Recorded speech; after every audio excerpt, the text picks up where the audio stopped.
Hi, my name is Igor Kafetz, and this is the List Building Lifestyle, the only podcast which delivers cutting-edge conversion strategies from the online trenches straight to your earbuds. Download the transcript of today's episode and all future episodes at listbuildinglifestyleshow.com. I also invite you to grab a free copy of the Wealthy List Builder Survival Guide at listbuildinglifestyleshow.com/survival. And now, once again, it's time to claim your list building lifestyle. Welcome back to another edition of the List Building Lifestyle with your host, Igor Kafetz. A lot of people talk about attraction marketing, and I've noticed that ever since starting out in this industry back in 2008. And the funny part is that the way I've been sold attraction marketing since getting started is that this sort of like this magical thing where you have people being attracted to you on an energetic level, and they're almost magically coming to you in droves and wanting to give you money. Now, what I discovered over the years is that attraction marketing is, for the most part, a big fat lie, and it doesn't exist for most people. Even the people who say they use attraction marketing don't really know how they're doing it, and oftentimes they are just using paid advertising. They're just not telling you about it. Now, but there is something that I do believe about attraction marketing, that is that it's a game of positioning and correct behaviors. This is basically a certain way you behave in order to attract other people into your life, in order to become attractive to people you would like to have as your clients. And today, my guest is a true attraction marketing expert.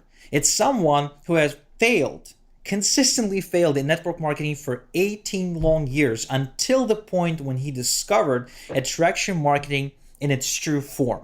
So today's episode is going to be all about how you can become more attractive to the people you'd like to work with, and how you can position yourself in a way that makes other people look at you and say, I'd like to work with that person.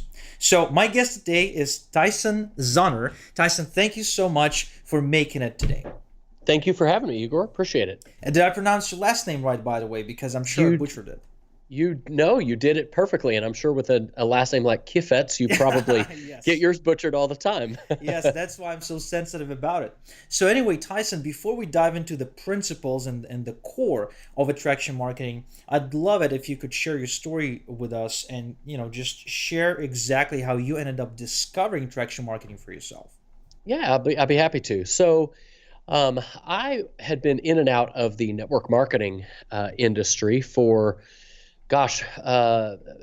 18 years, in and out of different companies. I mean, I wasn't constantly doing it, but I joined a company and I tried the kind of the traditional belly to belly methods that are kind of taught in that industry, which is, go talk to your friends and family, invite them to a presentation, draw a bunch of circles on napkins over dinner or whatever, and that.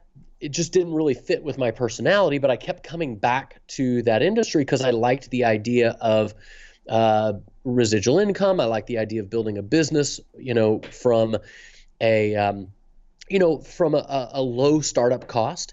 And, there was a lot that was attractive, but the methods of building that business in many ways were really designed for extroverted people, the kind of people who love striking up conversations in the grocery store checkout line. And that just wasn't me.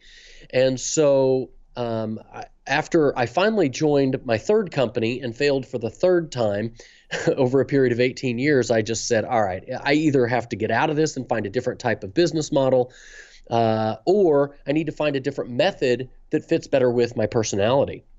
And that was when I was doing a search late one night online and looking for some alternative ways to build a business using the internet, and I discovered this basically what was described as being attraction marketing, how to get people to come to you so that you can become the hunted instead of hunting people around. And I won't say that it was an immediate success, but I definitely enjoyed the process. And within about 6 months of kind of trial and error, figuring it out, within 6 months, I was getting a very consistent flow of leads and prospects reaching out to me, and within about a year to 18 months, I had created a 6-figure income, and have gone on to become three-time top earner. Have generated tens of thousands of leads online through attraction marketing, and done well over $1 million in sales of my own products using attraction marketing principles as well. So it was definitely a game changer for me.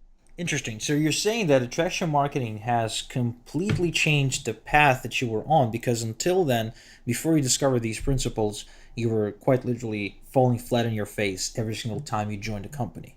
Absolutely, absolutely correct. So in that case, I guess the question we're all wondering is that how do you go from a standing start to attracting your first lead using attraction marketing?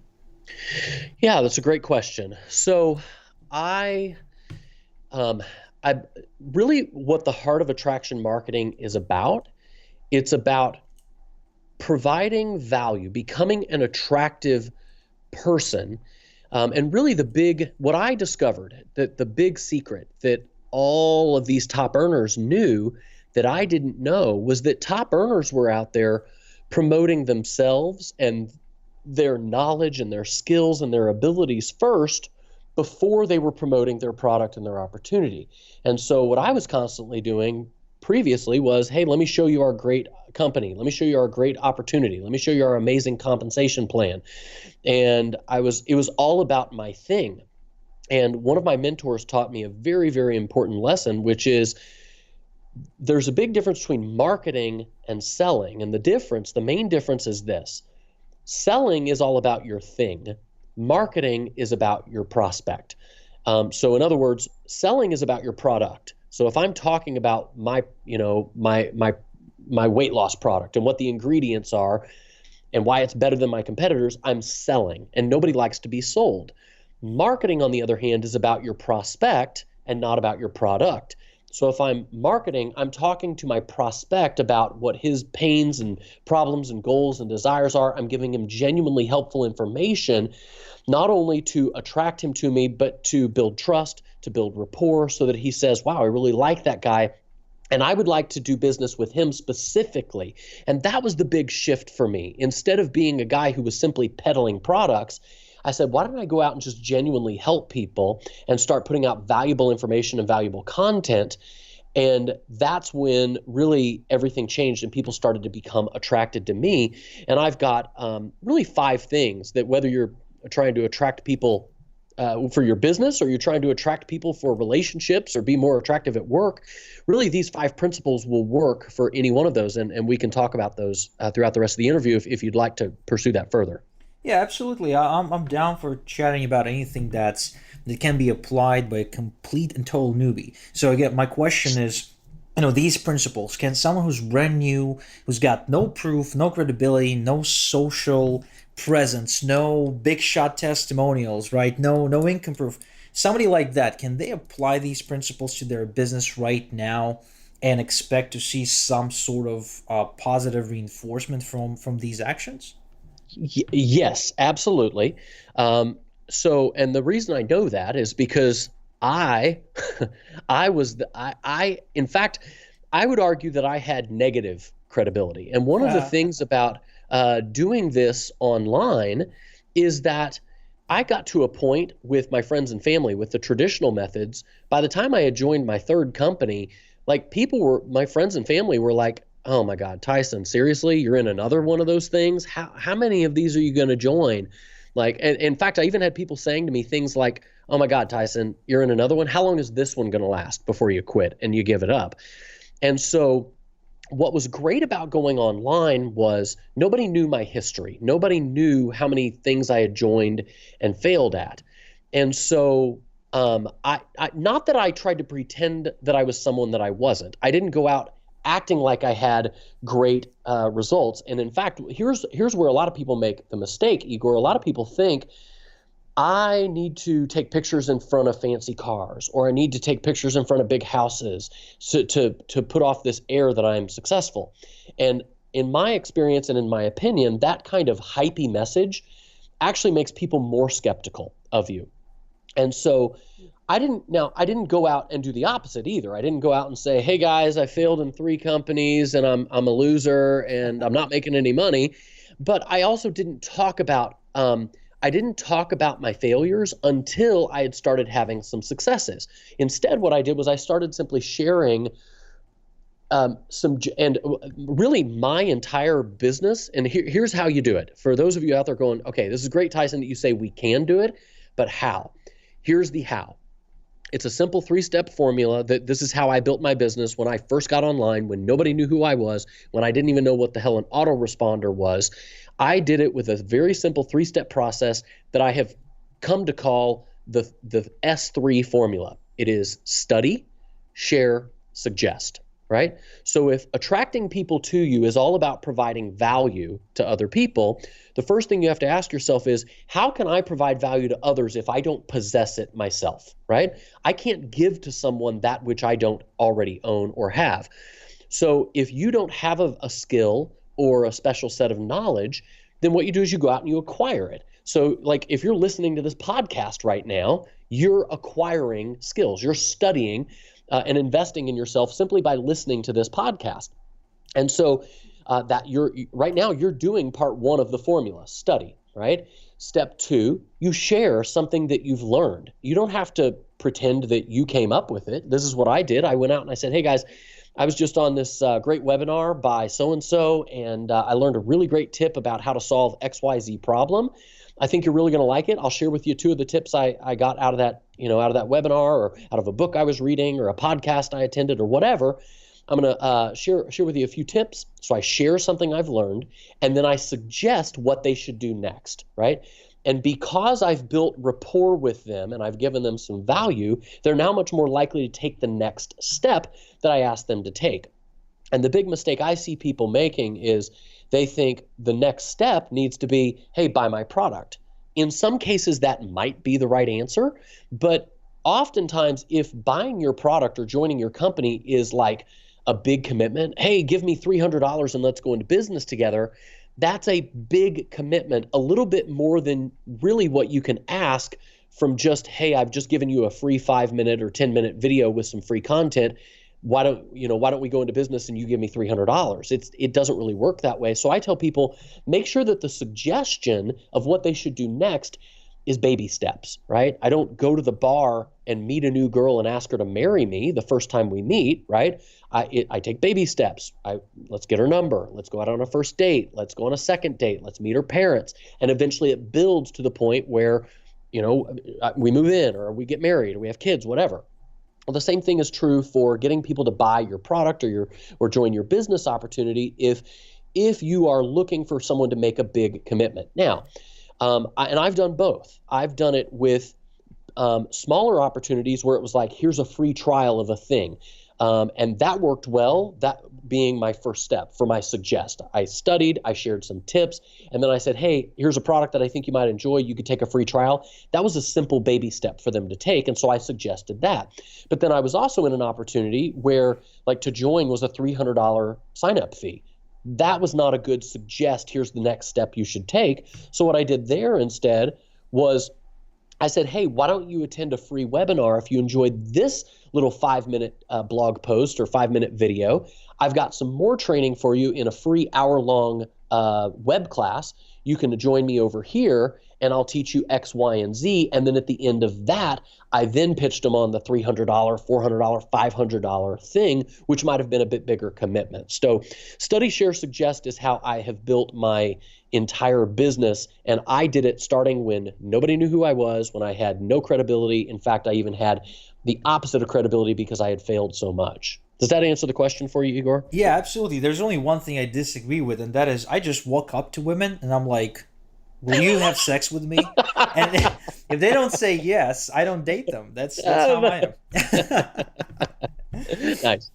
Yeah, but I completely agree with you. In fact, I've used the exact same analogy in one of the previous episodes, somewhere around the 20 episode mark last year, where, a lot of people, they literally come up to the prospect, and when I say come up, I mean like approach them digitally, and they say, let's get married right now, let's get a commitment going, let's move in together. When the reality is, nobody, especially today, and see if this is something you agree or disagree with, Tyson, like today people are so picky about everything, like where they invest their time, like where they buy. Like I know people that literally go and buy milk in this store and then drive 5 miles west to buy cookies, and another store because they save, half a dollar or something like that. Like there's Right. people like that who do that. So people are extremely picky today because of the overabundance of choice that they have and noise. Yeah. The other part Agreed. is noise. Noise is just gets people to delay their buying decisions, gets them to doubt themselves, gets them to doubt us, the people who promote something or market something. I mean, just crazy, Yep. Agreed. crazy. So, let's get to the five things then, right? The five Sure. steps to become attractive to potential clients. Yep. So, if you want to be attractive in any area of your life, I've really boiled it down to the five secrets or the five things that I have done that I believe have made me attractive to prospects. I believe that my wife married me because a lot of these things.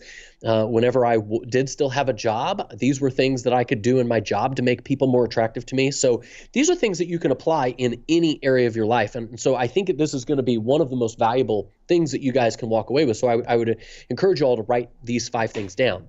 Tip number one to make people more attractive to you is this: attractive people are more interested in the other person they're with than they are in themselves, right? They're more interested in other people than they are in themselves. And we'll go back to the dating analogy. If you go out on a date and all you ever do is talk about yourself through the whole date and why you're amazing and what you're into, and you never ask any questions and listen to the other person about what they're interested in, you come off as not a very attractive person. A lot of times that first date, they kind of feel like, I don't know, that date didn't really go well. I don't want to go on a second date. Well, same thing is true online. If all you're ever doing is talking about your product, it goes back to the difference between marketing and selling. Marketing is all about your prospect, whereas selling is about your product. If all you're ever doing is talking about you and your company and your product, nobody, that's not a very attractive thing. But if you're talking to other people about them and you're genuinely interested in them and their problems and their goals and their desires, that's going to make you a much more attractive person. So tip number one, be more attractive, be more interested in the other person than they are themselves. Do anything you want me to expand on there before I go into number two, Igor? Yeah, I know you tell this great story about exactly how to be more interested, because one thing is to just say be more interested in other people, but what I find is that a lot of people cannot hold a conversation. They can't really conduct a conversation that's all about the other person. So perhaps you can give us a few tips as far as how do we remain interested in the other person, but at the same time we don't become too needy about it, or maybe we don't become Yep. too boring, you know what I mean? Yeah, absolutely. Okay, the answer to that question is so stupid simple, and I'll even tell you guys a story to illustrate how simple it is. All you have to do is get good at asking the right questions.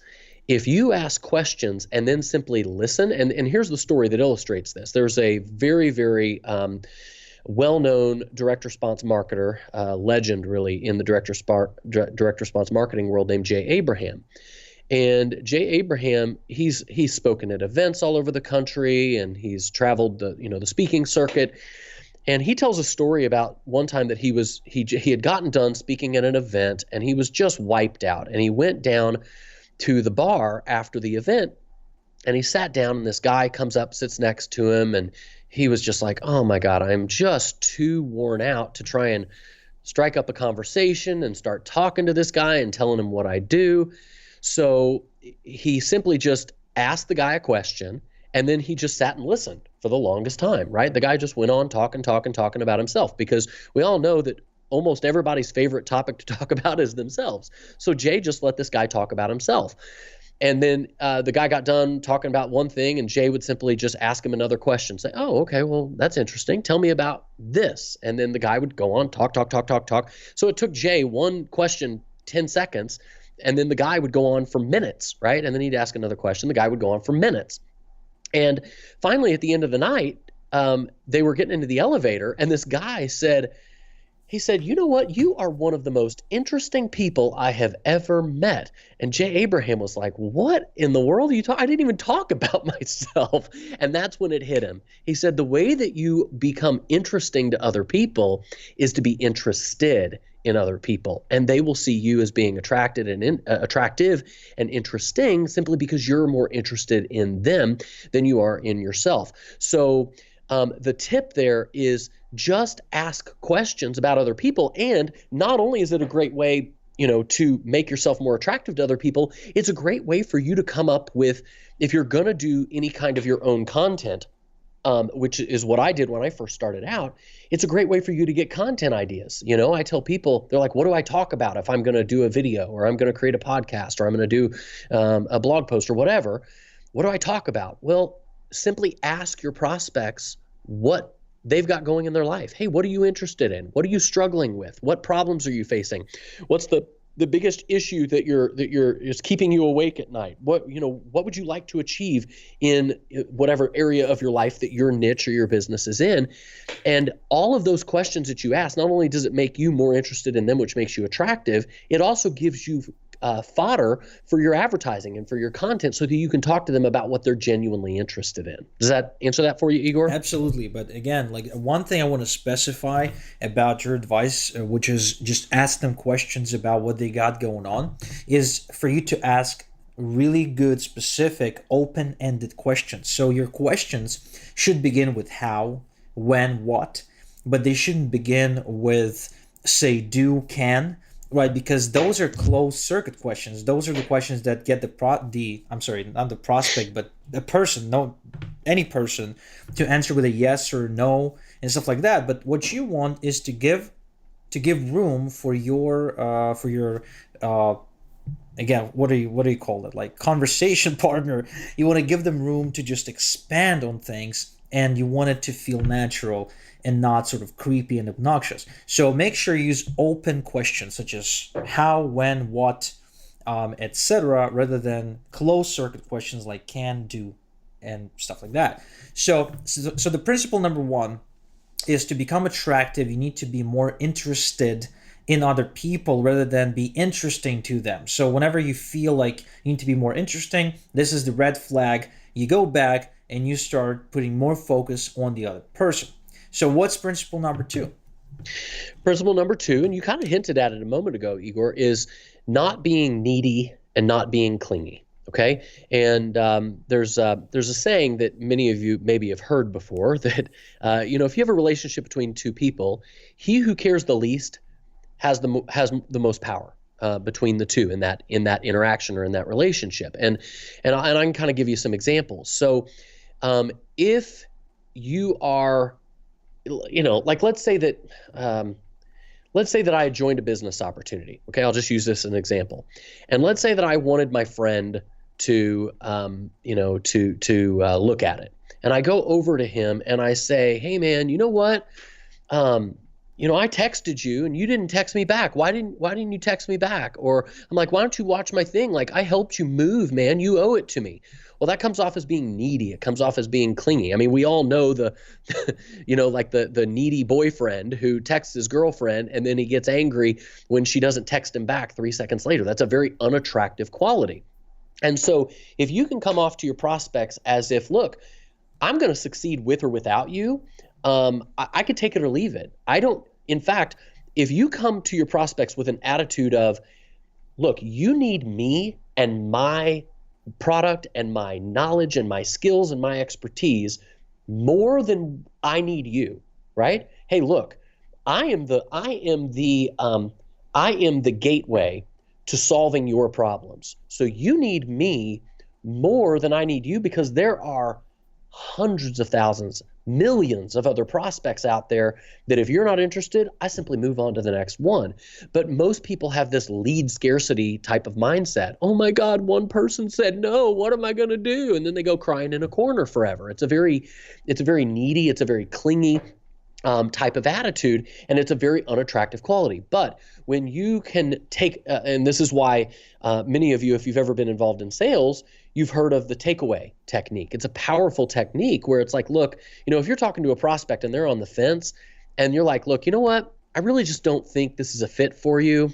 So I'm gonna pull this offer off the table. The minute you do that, you are now more attractive. They want it more. So just remember, if you are overly needy, overly clingy, if you're really wanting somebody to look at your thing and you need them to look at it more than they feel like they need you, not only is it not going to work well for you, not only is the positioning terrible, it's just going to make you look a lot less attractive, and it's not going to be very effective to your end goal.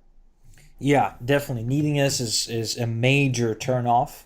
I mean, you can just as easily smother, really smelly poo on yourself, and that's Yeah, how quickly you repel people if you're a needy person. Now, unfortunately, a lot of people who are needy don't even realize they are, and it's true. so down to their core that it takes them a while to change. Now, I don't want to sound like I'm talking from some sort of pedestal about it, because I used to be the neediest person ever. Like, I actually sent when I was dating or trying to date. I never got to date. I actually sent flowers to somebody from 50 miles away, just to impress her. Yeah. And she was like, "Oh, that's so nice of you, thank you." And I got a kiss on the cheek. And then later that day, I caught her making out with this other dude that was actually married, and his wife worked in the same facility, and she was also pregnant with their child. Like, Oh it's my just gosh. crazy, Yeah. crazy. Wow. So don't ever be needy. I learned that mistake the hard way, but it really helped me to internalize the lesson and then use it when I became an online marketer. So Yeah. don't be needy. We're ready to move on to number 3. Sure. So number three, it's kind of related to number two, but it's slightly different. So I put it in its own category, and it's not having a hidden agenda. And I see this a lot with home business owners who do approach people online, whether they're doing it through social media or whatever. And they'll reach out to somebody acting like, like they might reach out to an old friend, right? And like, oh my God, how are you doing? I haven't seen you in so long. And within 2 minutes, the conversation turns into, hey, by the way, I've got this thing you should look at. And then instantly they're like, oh, so you didn't really want to reach out to me to catch up at all. You had this thing, you had a hidden agenda. And I'll give you another good example. I happen to have somebody in my life who the only reason she'll give gifts to my kids. The only reason she'll do it is it's not so much because she wants to give a gift, but she's looking for the reaction that she'll get back, right? She wants, she'll do something nice for someone simply because she wants them to recognize her on Facebook and say, oh my God, thank you so much for doing this wonderful thing for us. Or take pictures of the gifts and put them on Facebook and say, so-and-so did this for us. There's this hidden agenda, whether she recognizes it or not. She has this internal need. Once again, it's kind of being needy, where she needs something in return, as opposed to, look, I just want to do something cool for you because I just want to do something cool. And this is one of the biggest secrets. Once I stopped worrying so much about the money, and I just started genuinely being interested in helping other people and putting out valuable information on the internet, that's when the money started to show up. It was like once I stopped worrying so much about the money and having a hidden agenda, like, hey, I'm putting out this content, like I'm doing this podcast with Igor simply because he asked me to, and I respect him and I respect, what he's built. And it's great if I get some extra exposure, but that's not why I'm doing it. There's absolutely no hidden agenda here. For me, it's just, look, I want to do something cool. But if I came on here and I was like, all right, Igor, I'll do your podcast, but you have to do this, this, and this for me in exchange, it's a very unattractive quality back. So don't have a hidden agenda. Just genuinely help people, and you will be amazed at what happens in turning your business around. That's interesting, because I had a hidden agenda for this podcast episode. Actually, I wanted you to do all the work for me because I ran out of stuff to say. All right, but I get what you're saying, and it's definitely, it's a really bad quality. It does relate to the neediness and you really wanting that outcome and kind of willing to show up a certain way in someone's life in order to achieve it. And I agree that it really goes back, in my opinion, to people not wanting to be sold, something you mentioned earlier today. Yeah. Well, and listen, here's the other thing. It doesn't mean you can't have an agenda. It's just you'll be much more attractive to people if you're simply open about it. In fact, just before we got on this podcast, about an hour ago, I did a Facebook Live, and I was inviting people on that Facebook Live to my webinar. And so I've got like a free web class that they could attend. And during that Facebook Live, I told them, I said, look, when you attend this web class, I've got a product that I'm going to offer you at the end. Like I wasn't trying to hide my agenda. I was simply upfront and I said, hey guys, think of my free web class kind of like free samples at Costco. It's like if you like the free sample, you might want to buy the whole box. If it's not a fit for you, that's totally cool. I hope you love the sample and I hope you got some great value. So the fact that it's okay to have an agenda, it's just when people find out that there was like a hidden ulterior motive behind everything that you were doing, it makes you less attractive. And so by me being upfront saying, hey, look, when you get on my web class, I'm going to offer to sell you something. Here's why I'm doing it. I'm being very clear and upfront with them. It not only does it make the people who actually attend my web class much more qualified and likely to buy, it makes me much more attractive in the process. Yeah, that's actually a pretty good strategy. Whenever you're not sure whether or not you're coming across as needy or obnoxious or sort of, weird looking when it comes to getting something from the other person, the best thing to do is just say it up front. Just, if you're approaching somebody with a business proposition and you really don't want to sound like you're pushing them into it, the best thing you can do is just say, "Hey, Bob, I have this great idea for a joint venture, and feel free to say this is not a good fit, but here's what I'm thinking." And so by doing that, you're basically just getting rid of all the pressure because you are giving them permission to easily just say no, and they won't feel pressured when you ask the question.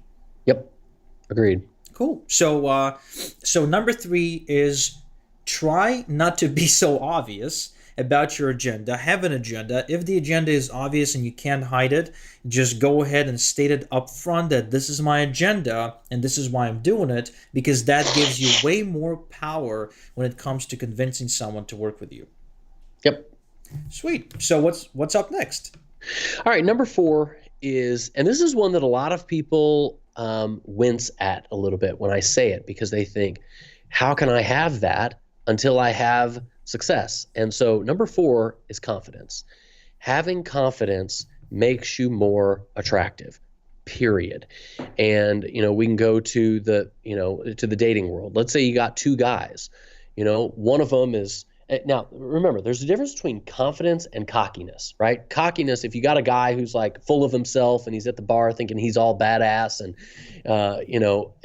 he's way better than all the other guys. No, that's not attractive. But somebody who feels confident in his skills, in his ability, in his knowledge, he feels comfortable in his own skin, that is a much more attractive person to the outside world than the person who, is kind of shy or timid or I'm not so sure. And so I guess my point would be a couple of things here. Number one, have confidence in what it is that you're offering, right? That's the very first thing. And I see a lot of people who join opportunities simply because they thought it was a great opportunity. Oh, so-and-so told me that, man, Bitcoin is where it's at right now. I got to get into Bitcoin because that's where the money's at. But they're not sold themselves yet on whether or not Bitcoin was a good investment or good opportunity. And this is not about Bitcoin at all. I'm not in that. Honestly, I don't even know anything enough about Bitcoin to speak intelligently, but because I know it's a hot topic, just using that as an example.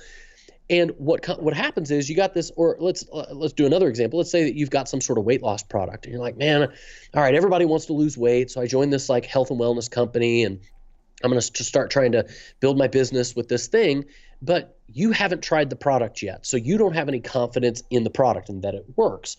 Well, you're going to have a hard time. Guys, sales is nothing more than a transfer of belief from one person to another. So how can you transfer your belief in what you're offering to another person if you don't yet have that belief? So you need to build that confidence and that belief. And I'm not saying you should fake it, right? I'm saying build a genuine confidence in what you've got and walk with your head high. Now, the big issue here is where a lot of people are like, okay, that's great, but what if I'm promoting like a business opportunity or, and I haven't made a lot of money yet? How can I have confidence knowing that this works? So there's a few tips that I would give to you there. My first one would be hang around with other people who have stories that inspire you, right? Whether if your company has events that you can go to, or you can get into Facebook groups and hang around other people where their stories inspire you to have confidence in what it is that you're promoting. But it's not just confidence in the thing, it's also confidence in you, in yourself, because people don't buy a product, they buy from a person. They don't join companies, they join people. And like I said earlier at the beginning of this podcast, top earners, this is why they promote themselves and their skills and their ability before they promote their thing, because they recognize people join them because they're attracted to them and their confidence and, their skills and their ability to help them and all of that stuff. And so one of the best pieces of advice I've ever gotten was from a book by T. Harv Eker. I believe that's where I first heard this concept. It was the concept of be, do, have versus have, do, be. Let me explain what I mean. So most people think I have to have success first, and then I can do the things that successful people do, and then I'll be successful. But I have to have those things first. And so what happens is they think, okay, I have to have money, I have to have the cars, I have to have the big house before I can start doing confident things and showing that that I'm confident, and then I'll be confident and successful. No. Instead, flip the script. It's be, do, have. You have to go out and say, okay, I'm going to be a confident person. I'm going to do as if I already had the money, as if I already had the success, as if I already had a big team or a big bank account. I'm going to behave confidently, and I will do the things that successful people do. And all of a sudden, the things that you aspire to will start showing up in your life. And so really this is a good segue into the fifth way that you make yourself attractive to other people, because it ties really perfectly into how you create more confidence. The best way for you to create more confidence is for you to develop skills and talents and abilities. And so that's tip number 5. So tip number 4, just to recap, was develop a level of confidence. Have confidence not only in your product and what you're offering, but also in yourself and in your ability to help people. And one of the best ways that you do that is tip number 5 to make you more attractive to other people, which is have skills, have some talents, have some sort of ability. I mean, how many of you guys have ever seen some of these rock stars that land like these supermodels, and you're like, how the hell did like back in the 90s, like Richie Sambora, not like the best looking dude ever, but he landed like Heather Locklear, he landed like these actresses and supermodels. You look at guys like a good example, Dave Matthews. We were back in the 90s. My wife and I are big fans of Dave Matthews, and I never really thought he was that good a looking dude, but my wife is like, man, there's something about this guy. He's got this like ability. He's talented. He sings on stage. He's something attractive about that. Ed Sheeran, he's another dude who, like, today, I don't think he's like the most attractive dude, but like girls, you don't have to just do that with being a musician or having some sort of talent in the area of music or art or whatever. You can have some sort of skill or talent or ability in the way of, all right, look, I know how to drive traffic. So when you join my team, I'm going to show you how to run solo ads. And that makes you attractive to those other people because, okay, before, this guy was just some dude who was in a company and he was just peddling his thing.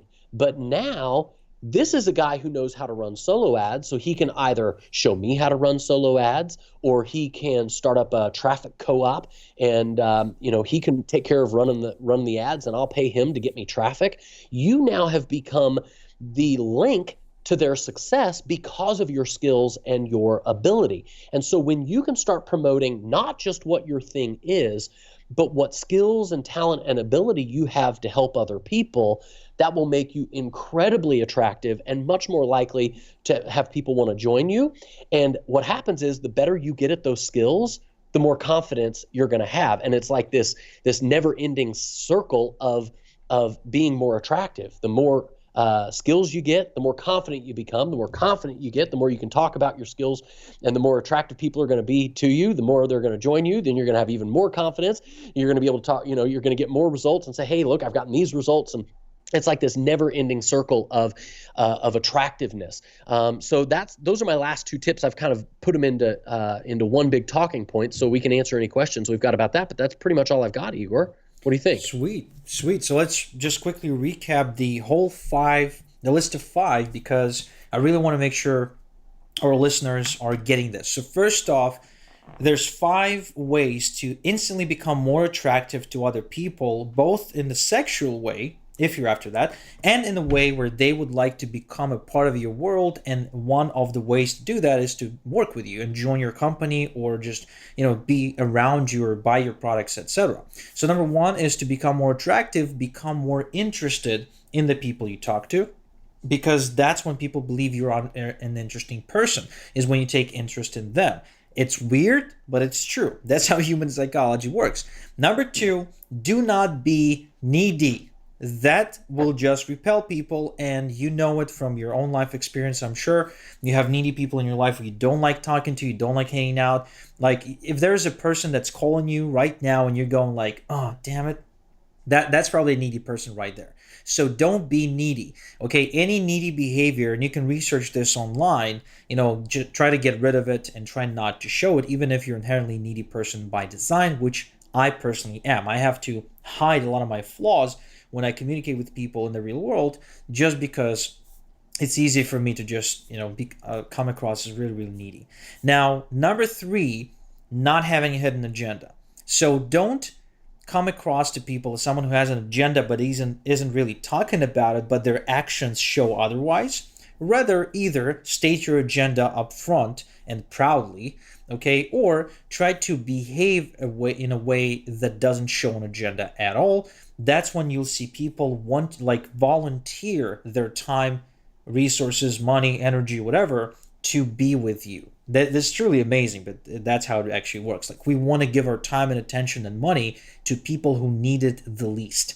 This is crazy. Now, number four is confidence. By far the trickiest one to gain when you're just getting started, because you're starting out with the approach, I need to have before I can do, before I can be somebody with confidence, right? Or a millionaire, whatever. But the actual strategy here is to be, then do, and then have, which is to say, rather than believing, okay, that the fire should keep you warm first and then you throw in some wood, you need to throw in some wood and only then the fire will keep you warm, just to put it in the metaphor form. Now, last but not least is promote yourself, your skills, your abilities first, okay, your own value first, and only then, when they ask, tell them about your company or opportunity or product, because at that point you're moving into the stage of selling, where you talk about the product and not about the prospect. So, Tyson, did I get these right? You got them right. Perfect. Awesome. So at this point, we got our SSS system, 3S system down. We got our 5-step attractiveness blueprint down. So I'm guessing there are some people on this call right now who are wondering how can they work with you, how can they study more about what you teach, and how can they basically become more attractive through your strategies. So where can they go to find out more about you and your work? Sure, absolutely. So there's a couple places you can go. You could go over to my Facebook page if you wanted to. I go live on there frequently, giving tips and advice, free live Facebooks several times a week. And that Facebook page is just facebook.com/Tyson Zahner page. Or if you don't, you can just type in Tyson Zahner. Zahner is spelled Z as in zebra, Ahner. And then Tyson is spelled just like the chicken, or better, like the fighter. I don't want to be like the chicken. Let's do like Mike Tyson, the fighter. All right. So you can go to facebook.com/Tyson Zahner page. You can follow me there, get free content. I'm also on YouTube. Probably if you just search for Tyson Zahner on inside of a YouTube, you'll probably find one of my pages. And then if you want to attend my web class, where I show the simple 3-step formula that I used, that really fleshes out how to apply these 5 principles in an actual 3-step process, where I show you who the right people are to target that are going to be the most likely to buy what it is that you offer. If you want to, know what kind of content to put in front of those people that's going to actually attract them to you, and get some examples of it, and how to convert those people into sales. That's really my 3-step process. But if you want me to flesh it out for you, you can feel free to join my free web class. It's about a 60-minute class, and you can join that by simply going over to successwithtyson.com. That is my main page, and you'll see a link right there on the main page where you can register for my free web class if you would like to attend. That's it. There you go, folks. You now know how to become more attractive to the people in your life and your business. You know how to take yourself from a standing start to becoming a perceived authority in whatever it is that you're promoting, whether weight loss, income opportunities, Bitcoin, which is really, really hot right now, or anything else out there. And if you want to learn more about Tyson, how he can help you become more attractive and become an attraction marketing expert, then go ahead and visit successwithtyson.com. This is Igor Kafetz with Tyson Zahner with another episode of the List Building Lifestyle. Thank you so much for tuning in, and until next time we chat, have a good one. Thank you for listening to the List Building Lifestyle. Make sure to subscribe on iTunes or Google Play to never miss an episode. Because who knows, just one conversion tactic we share on the show might double your list and double your business. Download the transcript of today's episode and all future episodes at listbuildinglifestyleshow.com. And don't forget to claim your complimentary copy of the Wealthy List Builder Survival Guide at listbuildinglifestyleshow.com/survival. This is Igor Kafetz, and until next time we talk, have a good one.